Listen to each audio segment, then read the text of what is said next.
नमो अरिहंताणं नमो सिद्धाणं नमो आयरीयाणं नमो वज्झायाणं नमो लोये सौवसाहूणं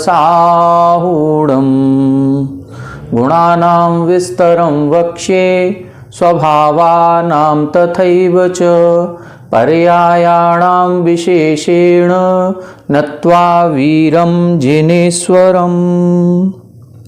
1008 श्री मूलनायक आदिनाथ भगवान की जय। द्वासांग जिनवाणी माता की जय। आचार्य श्रेष्ठ आचार्य गुरुवर श्री 108 देवसेन स्वामी जी महाराज की जय। आचार्य श्रेष्ठ आचार्य गुरुवर श्री 108 विद्यासागर जी महाराज की जय। तीर्थ चक्रवर्ती जगत पूज्य निर्यापक श्रमण मुनि पुंगव श्री 108 सुधा सागर जी महाराज की जय। समस्त मुनि संघ की जय। कल हम सभी ने आला पद्धति ग्रंथ के एक नए अधिकार का अध्ययन प्रारंभ किया था, जिसका नाम है नए अधिकार। इसके पूर्व कुछ भूमिका स्वरूप हमने अध्याय पढ़े थे, जिनमें द्रव्य अधिकार। अब द्रव्य जैसा होता है उसके लिए कहा गया कि द्रव्य गुण पर्यायों से सहित होता है, इसीलिए गुण अधिकार भी पढ़ा, गुण व्युत्पत्ति अधिकार भी पढ़ा।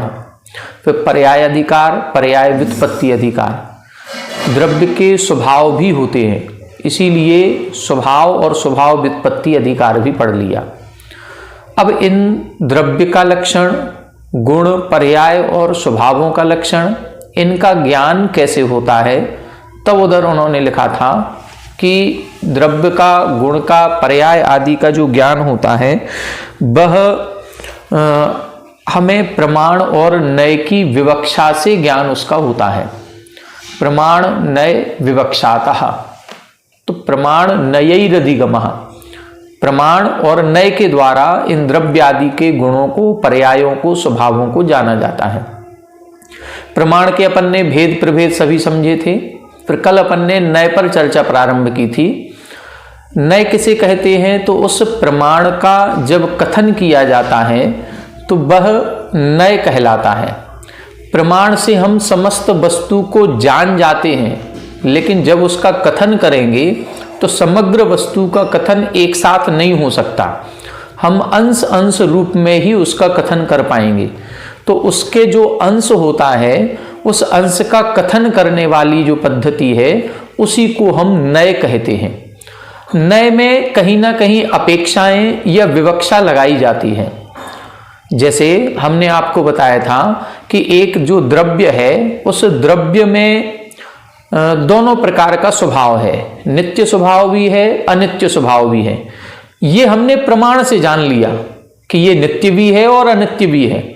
लेकिन जब हम इसका कथन करेंगे तो हमें कहीं ना कहीं दोनों स्वभावों का कथन एक साथ नहीं हो सकता, हमें एक एक करके ही करना पड़ेगा। जब हम नित्य का कथन करेंगे उस समय अनित्य गौण हो जाएगा, जिस समय अनित्य का कथन करेंगे उस समय नित्यत्वपना गौण हो जाएगा। और जब हम नित्य का कथन करेंगे तो हमें अपेक्षा कौन सी लगानी है, किस अपेक्षा से द्रव्य नित्य है और किस अपेक्षा से द्रव्य अनित्य है। बस नय में ये अपेक्षाएं ही मुख्य होती हैं। यदि हमने अपेक्षा सही लगाई है तो हमारा कथन बिल्कुल सही है, और यदि अपेक्षा गलत हो गई तो हमारा कथन गलत हो जाएगा। हम जो भी बातचीत करते हैं, जो भी वार्तालाप करते हैं, ये झूठा नहीं है, ये बिल्कुल सत्य है। मान लो अपन मुनिराज के पास जाएंगे तो वो मुनिराज ये कहेंगे ये शरीर भी मेरा नहीं है, और हम क्या कह रहे हैं, ये मकान मेरा है, ये पत्नी पुत्र मेरे हैं। तो कितना अंतर आ गया। मतलब एक मुनिराज हैं, वो कह रहे हैं ये शरीर भी मेरा नहीं है, और हम अन्य जितने पर पदार्थ हैं उनको भी अपना कह रहे हैं। तो वो सही बोल रहे हैं कि हम सही बोल रहे हैं? सत्य कौन बोल रहा है? क्या हम लोग झूठे हो गए? क्या हमारा ये घर नहीं है? क्या ये हमारी पत्नी पुत्र नहीं है? क्या ये हमारे माता पिता नहीं है? ये सब कुछ हमारा ही तो है। क्या ये शरीर मेरा नहीं है? यदि हम इस शरीर को अपना कह रहे हैं, पत्नी पुत्र को अपना कह रहे हैं, तो क्या ये गलत हो गया, झूठा है? यदि इसको हमने झूठा कह दिया तो सारा संसार ही झूठा हो जाएगा। अब यदि ये झूठा नहीं है तो क्या फिर मुनिराज झूठ बोल रहे हैं? हम मुनिराज को असत्यवादी कैसे कह दें? तो अब हमें वो अपेक्षा लगानी पड़ेगी। उन्होंने इस आत्मा के वास्तविक स्वरूप को जान लिया, उन्होंने इस संसार के वास्तविक स्वरूप को जान लिया है, उन्होंने इस संसार की अनित्यता को जान लिया है। इसीलिए वो ये कह रहे हैं कि आत्मा नित्य है, शरीर अनित्य है, शरीर नाश को प्राप्त होने वाला है, इसलिए ये शरीर मेरा नहीं है। ये सब कुछ कर्मों के कारण से मिला है। अब उन्होंने देखो इसकी वास्तविकता को पहचान लिया। जब हम किसी भी द्रव्य के, किसी भी संसार के, शरीर के, आत्मा के, किसी भी पदार्थ के वास्तविक स्वरूप को समझ जाते हैं, तो वास्तविक स्वरूप को समझने के बाद अब हम जब वास्तविक स्वरूप का कथन करेंगे तो वो निश्चय नहीं कहलाएगा, और हम जो व्यवहार की क्रियाएं करेंगे वो हमारा व्यवहार नहीं कहलाएगा। तो निश्चय नय और व्यवहार नय में यही अंतर आ जाता है। हम वास्तविकता में, जैसे मान लो हमने किसी व्यक्ति को 50 लाख रुपए उधार दिए, हमसे ले गया, अब वो 50 लाख रुपए उसके पास रखे हैं, लेकिन क्या वो उन पैसों को अपना मान करके उपभोग कर रहा है? नहीं कर रहा।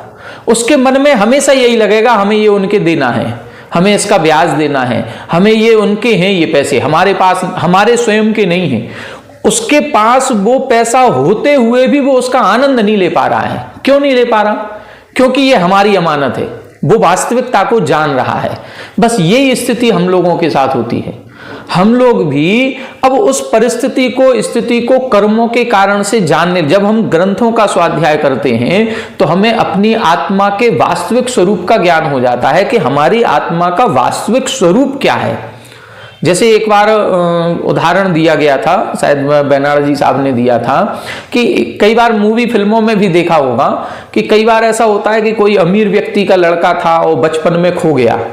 अब वो खो गया, ट्रेन में गुम गया, कहीं कुंभ के मेले में गुम गया, कहीं ऐसी खूब घटनाएं होती थी, और वो जाकर के किसी गरीब के यहाँ पहुंच गया। अब वो गरीब के यहाँ पल रहा है, लेकिन वो वास्तविकता में किसका बेटा है? वो किसी अमीर खानदान का, किसी राजा का बेटा है, किसी सेठ का बेटा है। अब 20 साल के बाद, जब 20 साल तक तो वो अपनी गरीबी में पलता पड़ता रहा, 20 साल के बाद उसको ये जानकारी मिल जाए कि तुम इसके नहीं, तुम उसके बेटे हो, तुम राजा के बेटे हो, तुम सेठ के बेटे हो। अब उसके मन में क्या फीलिंग आएगी? उसको वास्तविकता का अनुभव हो गया। अब वो वास्तविकता का अनुभव होने के बाद भी यदि अपने आप को गरीब मानता है, अपने आप को उसी गरीब कुल का मानता है, तो ये उसकी अब मूर्खता कहलाएगी, ये उसकी अब बेवकूफी कहलाएगी, ये उसकी अज्ञानता है। उसको वास्तविक स्वरूप का ज्ञान हो गया, फिर भी वो यहीं बना हुआ है। उसको विरासत में मिलने वाली है, सारी करोड़ों की संपत्ति मिलने वाली है, बड़ा बंगला मिलने वाला है, उसकी विरासत, उसका खून, उसका डीएनए, हर कुछ यही कह रहा है कि तुम इसके नहीं, तुम उसके बेटे हो। बस यही स्थिति हम लोगों के साथ है। हम लोगों को भी, हम भले संसार में हैं, कर्मों से सहित हैं, लेकिन हमारे शास्त्रों ने ये बता दिया कि तुम जिसको अपना मान रहे हो ये तुम्हारे नहीं है। ये जो तुम अभी कर्मों के उदय से मिलने वाले भौतिक सुख को अपना सुख मान रहे हो, ये हमारा नहीं है। हमारी आत्मा तो अनंत सुख वाली है, हम तो वो राजा के बेटे हैं। तो अब अपनी आत्मा को अनंत सुख वाली जानने के बाद भी यदि हम इस कर्मों के द्वारा उत्पन्न होने वाले सुख को ही अपना सुख मानेंगे, तो हम भी उसी की तरह अज्ञानी हो गए। अब हमें इस निश्चय नय को दृष्टि में रखना है, और निश्चय नय को दृष्टि में रख करके अब उस शुद्ध स्वरूप की प्राप्ति कैसे हो। यदि उस व्यक्ति को पता चल जाए कि तुम उस सेठ जी के लड़के हो, तो अब उसको प्रयास करना पड़ेगा कि यदि हम उनके बेटे हैं तो अब हम कैसे सिद्ध करें कि हम उनके बेटे हैं और वो संपत्ति हमें कैसे मिले। ये प्रयास करना पड़ेगा। ये प्रयास यदि हम कर रहे हैं तो हम सही मार्ग पर चल रहे हैं, और यदि ये प्रयास नहीं हो रहा है तो कहीं ना कहीं हम अभी भी भटके हुए हैं। यहां पर भी यही चीज बताई जा रही है। यहां पर भी यही है कि हमें अपने आत्मा के सच्चे स्वरूप का यदि भान हो गया है, हमें अपने आत्म तत्व की संपत्ति का पता चल गया है कि हमारी आत्मा भी अनंत ज्ञान वाली है, अनंत सुख वाली है, फिर हम छोटे छोटे इंद्रिय सुख में क्यों भटक रहे हैं? यदि हम भ्रमण कर ही रहे हैं, इंद्रिय सुखों को अपना मान रहे हैं, तो अब प्रयास तो ये करें कि हम उस सुख को प्राप्त करें। उस सुख को प्राप्त करने का उपाय क्या है? बस ये उपाय हमारी निश्चय नय को हमेशा साध्य बनाया गया। साध्य का मतलब उसको हमें प्राप्त करना है, लेकिन व्यवहार नय को साधन बनाया गया। व्यवहार नय को साधन बना करके हम निश्चय नय तक पहुंचते हैं। कल अपन ने इस निश्चय और व्यवहार पर चर्चा की थी। कल हमने 2-3 आपको प्रसंग भी बताए थे कि 3 प्रकार के संबंध होते हैं, एक तादात्म्य संबंध, एक संश्लेष संबंध और एक संयोग संबंध। तादात्म्य संबंध उसे कहते हैं जो गुण और गुणी का संबंध होता है, जिसको कितना भी प्रयास करें अलग नहीं किया जा सकता, जो अनादिकाल से है और अनंत काल तक रहेगा। बस इस तादात्म्य संबंध की जब जब चर्चा की जाएगी, गुण और गुणी की जब जब चर्चा की जाएगी, उसको हम बोलेंगे निश्चय नय। ठीक है। व्यवहार नय में फिर अन्य सारी चीजें आ जाएंगी। अब व्यवहार नय में संश्लेष संबंध भी आएगा और संयोग संबंध भी आएगा। अब इसको अपन सद्भूत व्यवहार और असद्भूत व्यवहार कहते हैं। तो सद्भूत व्यवहार में हमारे जो राग द्वेष परिणाम हैं, कर्मों के कारण से उत्पन्न होने वाले हैं, ये शरीर आदि है, ये सब हम व्यवहार नय में ले जा सकते हैं। और जो पृथक से दिखने वाले पदार्थ हैं, घर मकान आदि हैं, रुपया पैसा आदि है, ये संयोग संबंध है, इसको हम असद्भूत व्यवहार नय कहते हैं। तो इस प्रकार से अपन ये 3 नयों में इनको डिवाइड करेंगे। अब इनके अपन एक एक सूत्र आएगा, उस सूत्र के अनुसार चलेंगे तो अपन विषय पर भी चलते रहेंगे और एक एक चीज अपन को क्लियर अच्छी तरह से स्पष्ट भी होगी। कल अपन ने इसमें यह देखा था कि उस प्रमाण के जो अंश होते हैं उनको नय कहते हैं। नय इन्होंने 9 प्रकार से बताए, द्रव्यार्थिक, पर्यायार्थिक, नयगम, संग्रह, व्यवहार, ऋजुसूत्र, शब्द, समाविरूढ़ और एवंभूत। इनमें से जो द्रव्यार्थिक नय है वो द्रव्य अर्थ द्रव्य ही जिसका प्रयोजन है, वो द्रव्य की मुख्यता को लेकर के कथन करता है, इसीलिए उसको द्रव्यार्थिक नय कहते हैं। ये निश्चय नय भी कहलाता है। और पर्यायार्थिक नय पर्याय की मुख्यता को लेकर के कथन करता है, इसीलिए उसको हम व्यवहार नय भी कहते हैं। बाकी अन्य जो नयगम, संग्रह, व्यवहार आदि ये नय हैं, इनमें से कुछ नय द्रव्यार्थिक नय के विषय हैं, अर्थात द्रव्य को लक्ष्य करके कथन किया जाता है, और कुछ नय पर्यायार्थिक नय कहलाते हैं, जिनमें पर्याय को मुख्यता लेकर के कथन किया जाता है।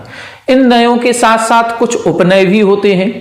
जैसे हमने बताया था, एक महानदी होती है, महानदी से नहरें आदि निकलती हैं, वो उसी की सहयोगी हैं। इसी प्रकार से उपनय भी होते हैं जो नय के समीप होते हैं और नय का सूक्ष्मता से और विस्तार से कथन करते हैं। ऐसे जो उपनय हैं, उन्हीं उपनयों को जो हमने व्यवहार नय बताया, निश्चय नय बताया, उस व्यवहार नय के ही भेद कर दिए। सद्भूत व्यवहार, असद्भूत व्यवहार, सद्भूत के भी अनुपचरित सद्भूत, उपचरित सद्भूत, असद्भूत के भी अनुपचरित असद्भूत, उपचरित असद्भूत, ये उपनय कहलाते हैं।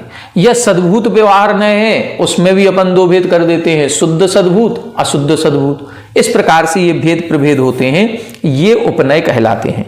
अब यहां से अपन ने एक कल सूत्र छोड़ा था, सूत्र नंबर 46, यहां से अपन को प्रारंभ करना है। द्रव्यार्थिकस्य 10 भेदा।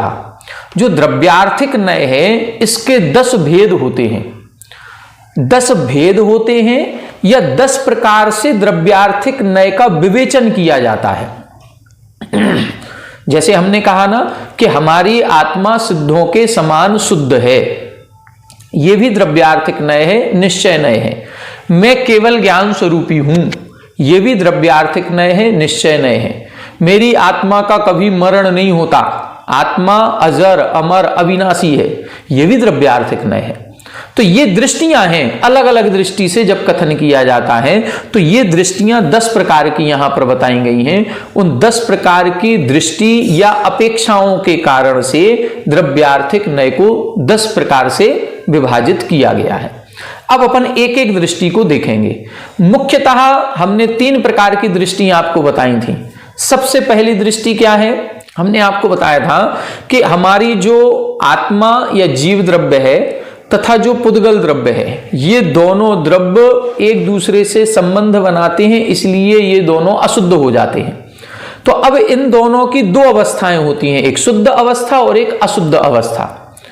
शुद्ध अवस्था में जो द्रव्य का स्वभाव होता है, या शुद्ध अवस्था में जो द्रव्य के गुण होते हैं, या शुद्ध अवस्था में जो द्रव्य की पर्याय है, उसको कथन करने वाला जो नय है वो शुद्ध द्रव्यार्थिक नय कहलाता है। हमारी आत्मा कैसी है? अशुद्ध है, लेकिन हम अपनी आत्मा की तुलना किससे कर रहे हैं? सिद्धों से। मैं भी सिद्धों के समान शुद्ध हूं। ये क्या हो गया? हम अशुद्ध होते हुए भी शुद्धता का कथन कर रहे हैं। तो जब हम अपनी आत्मा के या द्रव्य के शुद्ध स्वरूप का कथन करेंगे, उसको हम द्रव्यार्थिक नय कहते हैं। अब ये जो द्रव्यार्थिक नय है दो प्रकार का होता है, शुद्ध द्रव्यार्थिक और अशुद्ध द्रव्यार्थिक। जैसे हम कहें हमारी आत्मा ज्ञान स्वरूपी है, यह द्रव्यार्थिक नय हो गया। लेकिन अब ज्ञान भी 5 प्रकार का है, मति ज्ञान, श्रुत ज्ञान, अवधि ज्ञान, मनः प्रत्यय ज्ञान और केवल ज्ञान। अब ये ज्ञान 5 प्रकार का है, तो हम कौन से ज्ञान स्वरूपी हैं? हम मति ज्ञान, श्रुत ज्ञान, अवधि ज्ञान, मनः प्रत्यय ज्ञान स्वरूपी हैं या केवल ज्ञान स्वरूपी हैं? अब इसमें अपन ये देखें, यदि हम ये कह रहे हैं हमारी आत्मा केवल ज्ञान स्वरूपी है, तो केवल ज्ञान शुद्ध ज्ञान है। क्यों? क्योंकि कर्मों से रहित अवस्था में प्रकट होता है। तो जब हम अपनी आत्मा को केवल ज्ञान से जोड़ रहे हैं कि मेरी आत्मा केवल ज्ञान स्वरूपी है, तो यह शुद्ध द्रव्यार्थिक नय हो गया, क्योंकि शुद्ध गुण से हमने जोड़ा है। अब हम यदि कहें कि मेरी आत्मा ज्ञान स्वरूपी है, जो मुझे ज्ञान प्राप्त है, हमने आलाप पद्धति पढ़ ली, सर्वार सिद्धि पढ़ ली, तत्वार सूत्र पढ़ लिया, ये जो ज्ञान मुझे हुआ है बस यह ज्ञान ही मेरी आत्मा है, बाकी पर पदार्थ मेरी आत्मा का स्वरूप नहीं है। अब यदि हम इन 4 प्रकार के ज्ञानों को आत्मा का स्वरूप मान रहे हैं, तो ये माना तो हमने ज्ञान को ही स्वरूपी है, इसलिए है तो निश्चय नहीं, लेकिन ये अशुद्ध हो गया, क्योंकि हमने अशुद्ध गुण को अपना माना है। हमने अपने घर मकान आदि को अपना नहीं मान रहे हैं, पत्नी पुत्र आदि को अपना नहीं मान रहे हैं, शरीर को अपना नहीं मान रहे हैं। किसको मान रहे हैं? ज्ञान को अपना मान रहे हैं। तो है तो निश्चय नहीं।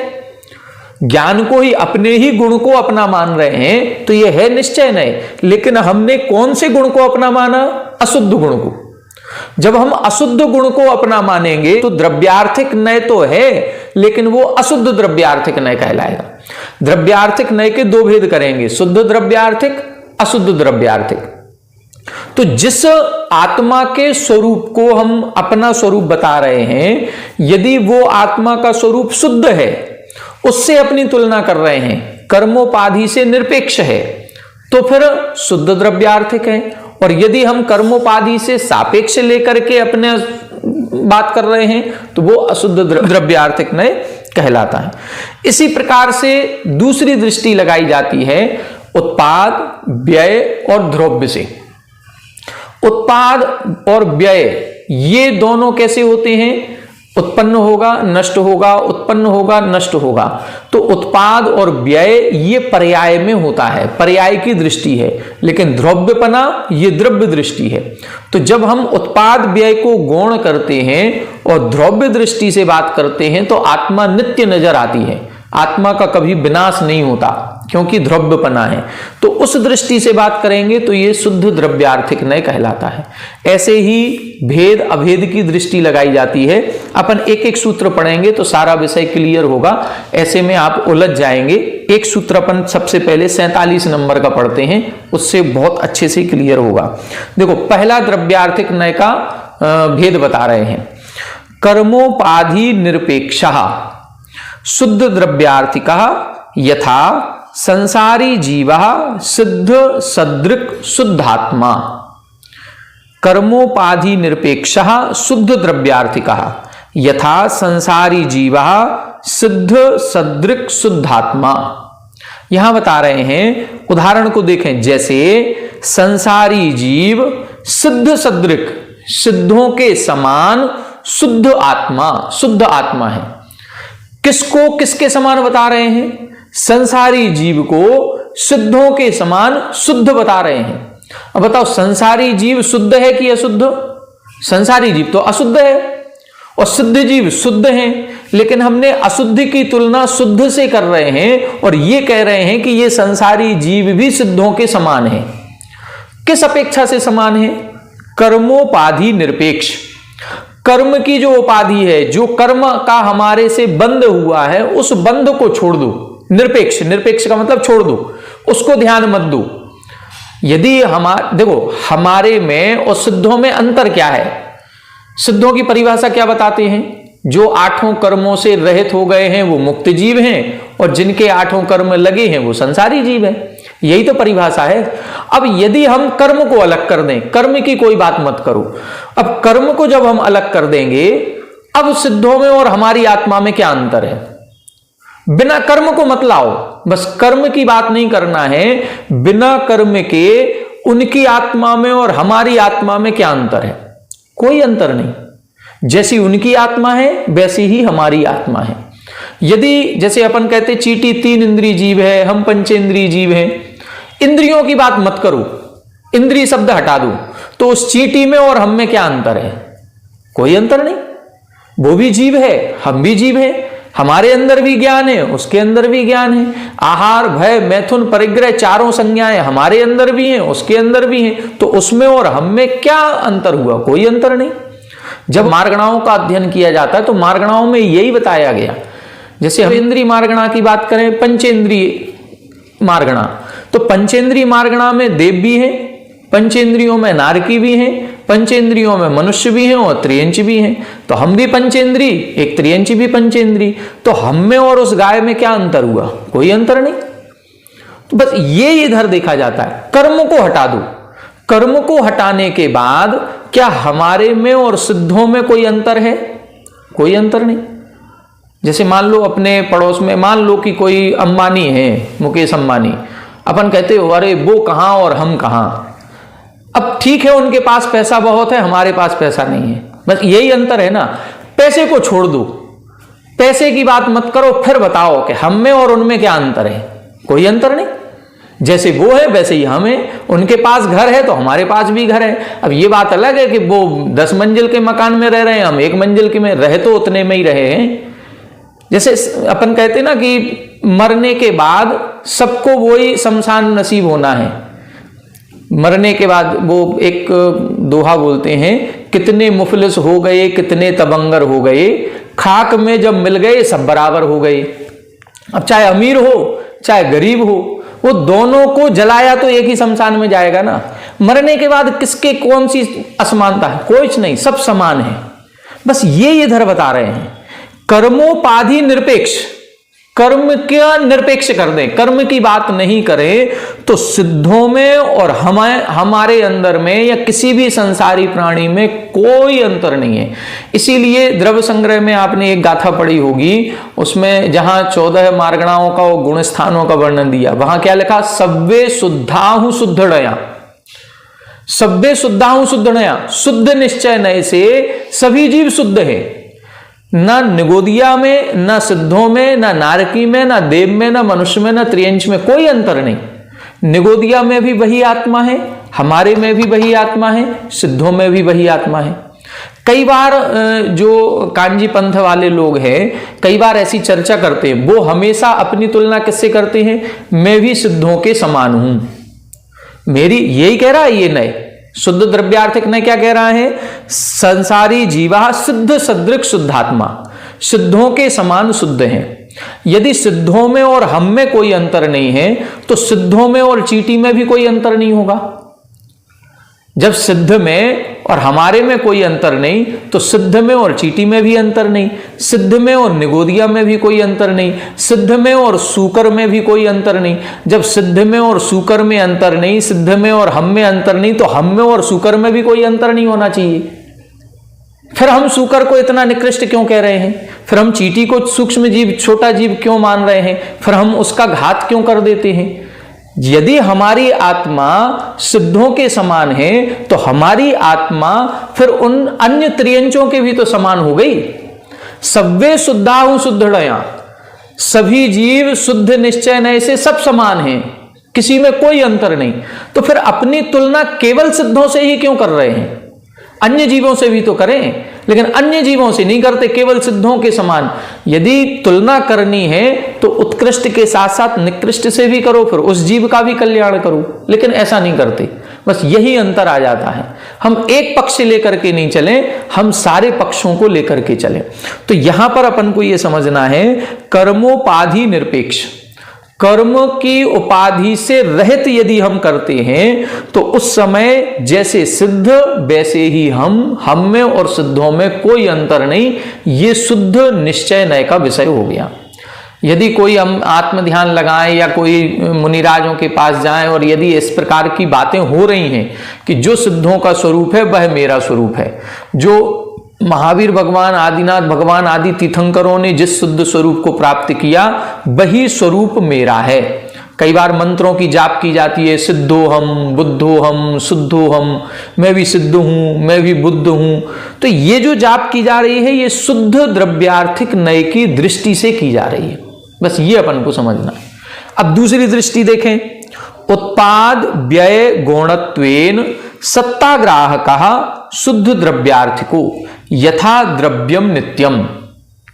अब दूसरी दृष्टि से द्रव्यार्थिक नय की बात कर रहे हैं, उसी शुद्ध द्रव्यार्थिक नय की। द्रव्यम नित्यम, द्रव्य कभी नष्ट नहीं होता, द्रव्य हमेशा से है, हमेशा ही रहेगा, अनादिकाल से है, अनंत काल तक रहेगा, द्रव्य का नाश नहीं होता। पर्याय उत्पन्न होती है और पर्याय विनष्टि है। तो जब हम द्रव्य को बात करेंगे तो द्रव्य की अपेक्षा से यहां पर कथन कर रहे हैं उत्पाद व्यय गौणत्वेन। उत्पाद व्यय को गौण करना है, उत्पाद व्यय को क्या करना है, गौण करना है। और सत्ताग्राह कहा, सत्ता का मतलब द्रव्य, उस द्रव्य पने को ग्रहण करना है। द्रव्यार्थिक नय जो होगा वो द्रव्य को अपना विषय बनाएगा, द्रव्य दृष्टि को अपने उद्देश्य में रखेगा। जब द्रव्य दृष्टि की अपेक्षा बात की जाएगी तो जो हमने कहा था ना, उत्पाद व्यय द्रव्य युक्तम सत, सद द्रव्य लक्षणम, तो यहां पर द्रव्य पने को ग्रहण करना है, उत्पाद व्यय को गौण करना है। उत्पाद व्यय को गौण करेंगे, द्रव्य पने को हम ग्रहण करेंगे तो फिर द्रव्य का कभी विनाश नहीं होता, द्रव्य हमेशा से था, हमेशा से है और हमेशा ही रहेगा।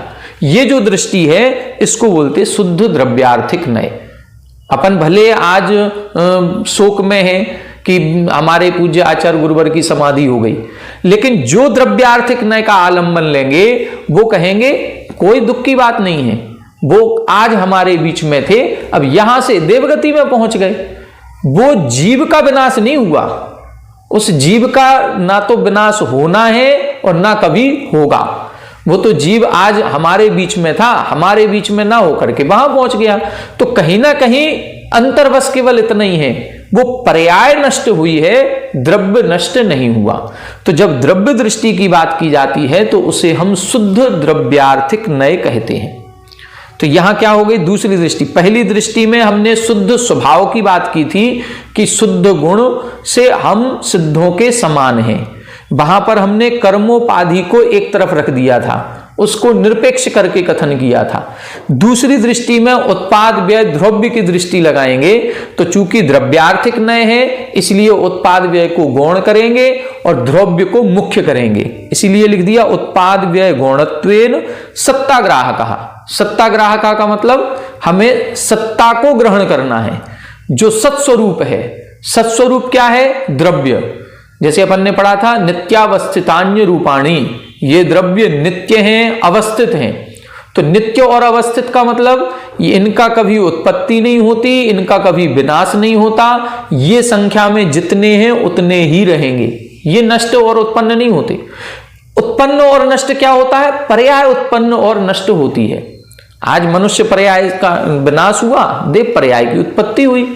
तो ये यदि हम पर्याय की दृष्टि लगाएंगे तो पर्याय आर्थिक नय। अभी इसके बाद जब पर्याय आर्थिक नय के 6 भेद करेंगे वहां पर इसी सूत्र को फिर लिखेंगे, लेकिन वहां क्या लिखेंगे, उत्पाद व्यय गौण नहीं लिखेंगे, मुख्यत्व लिखेंगे।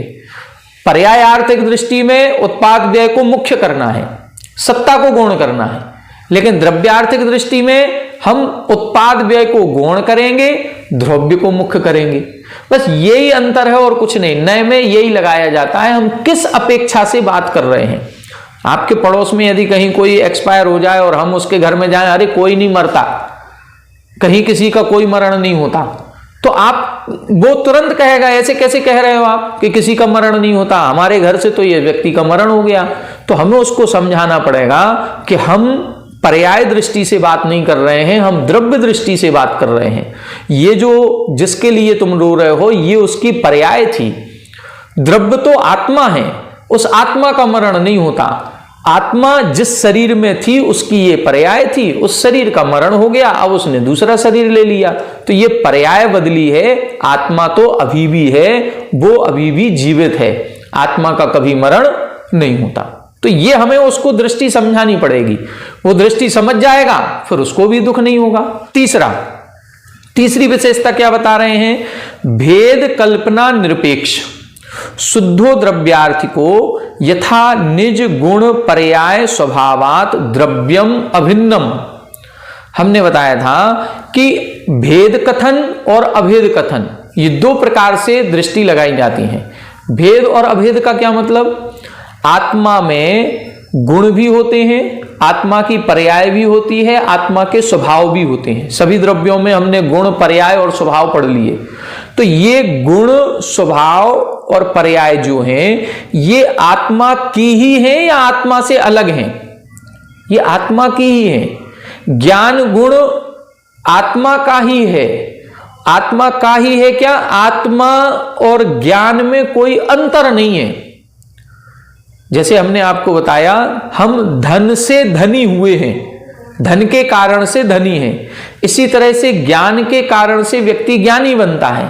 तो हम यदि जैसे धन अलग दिख रहा है, धनी अलग दिख रहा है, ये भेद कथन है। ये भेद कथन, धन अलग है, ये धनी व्यक्ति है क्योंकि हमारे पास खूब पैसा है, तो ये धन और धनी का संबंध हो गया। जब तक हमारे हाथ में धन है हम तभी तक धनी कहलाएंगे। लेकिन कई बार आपने ऐसा देखा होगा कि मान लो कोई एक अमीर व्यक्ति है, वो किसी फंक्शन प्रोग्राम में पहुंच गया, तो उसको हम अलग से मंच देते हैं, अलग से उसको बैठने के लिए स्थान देंगे, उसको माला पहना करके स्वागत करेंगे। क्यों? अरे ये बहुत बड़े व्यक्ति है, इनके पास लाखों करोड़ों रुपए है। कहाँ है? अभी है क्या? अभी साथ में कुछ नहीं लिए। वो हो सकता है अभी साथ में तो जेब बिल्कुल खाली लेके आए हों, मंदिर आए हैं खाली हाथ आए हैं, धोती दुपट्टे पहने हों, कुछ भी नहीं है, लेकिन फिर भी हमने इनको धनी क्यों कह दिया? क्योंकि हमने उस धन के साथ इनका अभेद कर दिया।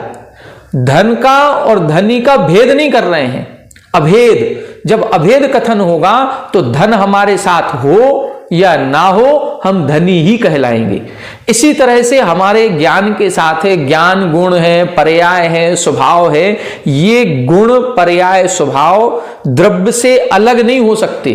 द्रव्य, गुण, पर्याय और स्वभाव का एक मेक स्वरूप है, बस एक मेक अभेद रूप से जो स्वीकार करता है उसको हम शुद्ध द्रव्यार्थिक नय कहते हैं। जो गुण में और गुणी में भेद नहीं करता, जो गुण और गुणी को एक रूप से ही स्वीकार करता है उसे हम द्रव्यार्थिक नय कहेंगे। जैसे क्या लिखा? भेद कल्पना निरपेक्ष। निरपेक्ष का मतलब दूर करना है। जैसे अभी पढ़ा था अपन ने कर्मोपाधि निरपेक्ष, कर्म को दूर करके हम बात करें। इसी तरह से भेद कल्पना को दूर कर दो। हमें भेद नहीं करना है कि ये गुण है और ये द्रव्य है, नहीं, गुण और द्रव्य अभेद है। जैसे हम मान लो सोना है, सोने में जो पीलापन है, क्या उस पीलेपन को हम अलग कर सकते हैं? नहीं कर पाएंगे, ये अभेद है। अग्नि में से उष्णता को हम अलग निकाल सकते क्या? नहीं निकाल सकते। अग्नि जब जब होगी वो उष्ण ही होगी। तो ये अभेद कथन करना कि उष्णता है मतलब अग्नि है, अग्नि है मतलब उष्णता है, ये दोनों भी अभेद रूप से जब कथन किया जाएगा उसको हम शुद्ध द्रव्यार्थिक नय कहते हैं। जैसे निज गुण पर्याय स्वभावात, स्वयं के गुणों की अपेक्षा, स्वयं के पर्याय की अपेक्षा, स्वयं के स्वभाव की अपेक्षा से द्रव्यम अभिन्नम, द्रव्य में कोई भेद नहीं है। अब हम ये नहीं कह सकते कि ये हमारी मनुष्य पर्याय है, नहीं, मैं जीव हूं, हम इसको मनुष्य नहीं कहेंगे, हम अपने आप को जीव मानेंगे। ये जीव है या चींटी है? हम उसको चींटी कह रहे हैं। तो यदि हम चींटी कह रहे हैं तो हमने पर्याय को मुख्यता दी है, और हम जीव कह रहे हैं तो हम द्रव्य को मुख्यता दे रहे हैं। बस हमें ये द्रव्य को मुख्यता देनी है। द्रव्य पर्याय से भिन्न नहीं होगा, द्रव्य जिस रूप में है वही उसकी पर्याय है। द्रव्य गुण से भिन्न नहीं होगा, गुण पर्याय और स्वभाव से अभिन्न द्रव्य को स्वीकार करना, उस द्रव्य का कथन करना ही ये शुद्ध द्रव्यार्थिक नय का विषय होता है। तो शुद्ध द्रव्यार्थिक नय के 3 भेद पढ़ लिए अपन ने, 3 अपेक्षाओं से। एक कर्मोपाधि की अपेक्षा से पढ़ा, एक उत्पाद व्यय द्रव्य की अपेक्षा से पढ़ा, और तीसरा गुण स्वभाव और पर्याय के अभेद पने की अपेक्षा से पढ़ा। जब हम गुण पर्याय और स्वभाव को अभेद करेंगे तो शुद्ध द्रव्यार्थिक नय है। हम उत्पाद व्यय को गौण करके द्रव्य को सापेक्ष करेंगे तो शुद्ध द्रव्यार्थिक नय है। और हम अपने आत्म स्वरूप को कर्मोपाधि से रहित मानेंगे तो हम भी सिद्धों के समान हैं, ये शुद्ध द्रव्यार्थिक नय। अब इन्हीं तीनों को उल्टा करना है तो अशुद्ध द्रव्यार्थिक नय निकल आएगा। ये शुद्ध पढ़ लिया। अब 3 जो सूत्र अगले हैं वो इन्हीं के विपरीत हैं। विपरीत कर देंगे तो शुद्ध की जगह क्या हो जाएगा? अशुद्ध। देखें कैसे? कर्मोपाधि सापेक्षो अशुद्ध द्रव्यार्थिको यथा क्रोधादि कर्मज भाव आत्मा। क्या कह रहे हैं? अभी अपन ने पढ़ा था कर्मोपाधि निरपेक्ष, अब क्या लिखा है? कर्मोपाधि सापेक्ष। अब कर्मोपाधि को सहित लगाना है। जब कर्मोपाधि से हम सहित हैं तो हमारा द्रव्य शुद्ध होगा कि अशुद्ध होगा?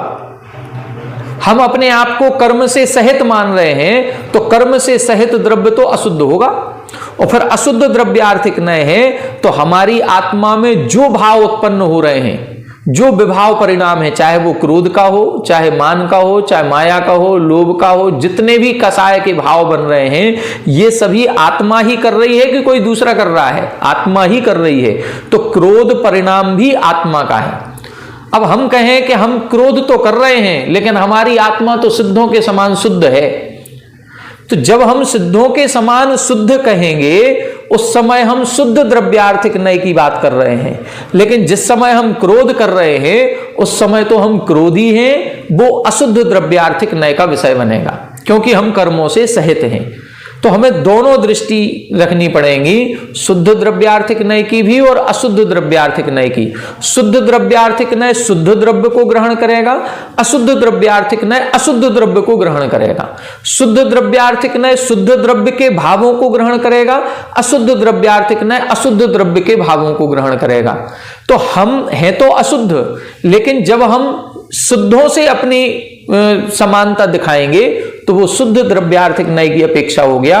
और जब हम वर्तमान पर्याय की बात करेंगे तो हम अशुद्ध द्रव्यार्थिक नय की बात कर रहे हैं। ठीक है? कर्मोपाधि सापेक्ष, शब्दों को समझना है। यहां पर किसको सापेक्ष कर रहे हैं? पहले हमने कर्मोपाधि को निरपेक्ष किया था, अब उसी कर्मोपाधि को सापेक्ष कर रहे हैं। तो हमारा क्या हो गया? अशुद्ध द्रव्यार्थिक, क्योंकि क्रोधादि कर्मज भाव आत्मा, जो कर्म से उत्पन्न होने वाले क्रोधादि परिणाम हैं ये आत्मा के ही हैं, ये आत्मा ही है। बस ये स्वीकार करना, ये कहलाएगा अपना अशुद्ध द्रव्यार्थिक नय। दूसरा भेद अपन ने क्या पढ़ा था अभी? उत्पाद व्यय निरपेक्ष सत्ताग्राहक। अब देखें उत्पाद व्यय सापेक्ष अशुद्ध द्रव्यार्थिको।